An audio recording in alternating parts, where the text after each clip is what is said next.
Hello everyone, good morning. কেমন আছো সবাই? আশা করি সবাই অনেক ভালো আছো আর সুস্থ আছো। আর আমরাও খুব ভালো আছি। বর্ষাকালে বৃষ্টিতে ভিজে এই মাছ ধরার দৃশ্যটা কিন্তু অসাধারণ লাগে। আমার তো বেশ ভালো লাগে।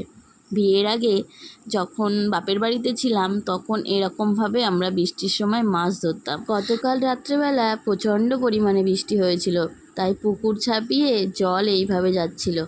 এই ভিডিওটা কিন্তু আমার বাপের বাড়িরই ভিডিও, তো আমাকে পাঠিয়েছিল, তাই আমিও একা না দেখে তোমাদের সাথে শেয়ার করে দিলাম। ভিডিওটা দেখার পর তোমাদের কেমন লাগলো তোমরা কিন্তু অবশ্যই আমাকে কমেন্ট বক্সে বলেছো। পুকুরের জল যখন ছাপিয়ে যায় তখন জল চলে যাওয়ার জন্য একটা ড্রেন কাটা রয়েছে, আর ওই ড্রেনের সাথে যুক্ত রয়েছে একটা ঝিল।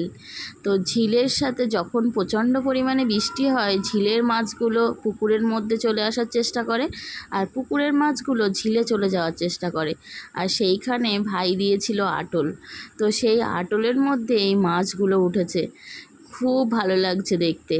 আগে যখন বিয়ের আগে জল ওরকম ছাপিয়ে যেত, আমাদের উঠোনের মধ্যে বড় বড় মাছ চলে আসতো, আর আমরা গিয়ে হাত দিয়ে দিয়ে ধরতাম, ভীষণ মজা পেতাম। তো এখন তো আর পারি না, এখন হচ্ছে বিয়ে হয়ে গেছে, তখন ওই ব্যাপারটা অতটা বেশি ভালো লাগতো না, এখন যতটা ভালো লাগে। এরকমভাবে আটল দিচ্ছে প্রচণ্ড বৃষ্টি হলে, আর এক একবার ঝাড়ার পরে এতটা করেই মাছ পাচ্ছে। তো এটা হচ্ছে একবার আটল ঝাড়ার পরে মাছ আর কি। তো কতটা মাছ পেয়েছে অবশ্যই তোমাদেরকে দেখাবো। এই যে দেখো, এরকম এতটা করে মাছ পাচ্ছে এক একবারে। তো অনেকবার সারাদিনে দিচ্ছে, আর অনেকবার করে এতটা এতটা করে মাছ পাচ্ছে। বেশ মজা লাগছে দেখতে। খাওয়ার থেকে মাছ ধরাই কিন্তু বেশি আনন্দ।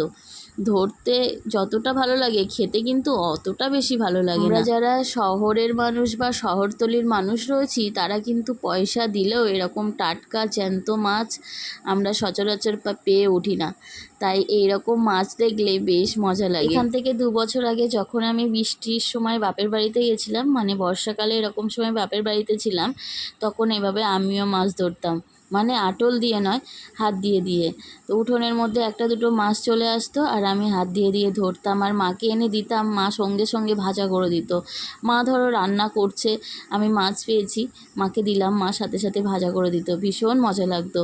এই যে আরেকবার আটল ছেড়েছিল, সেই মাছগুলো এগুলো। তো কতটা মাছ পেয়েছে দেখো, আর পুঁটি মাছের সাইজগুলো দেখো, খুব বড় বড় পুঁটি মাছ, মৌরালা মাছ। খুব ভালো লাগছে দেখে। তোমাদের ভিডিওটা কেমন লাগলো অবশ্যই কিন্তু কমেন্ট করতে ভুলো না।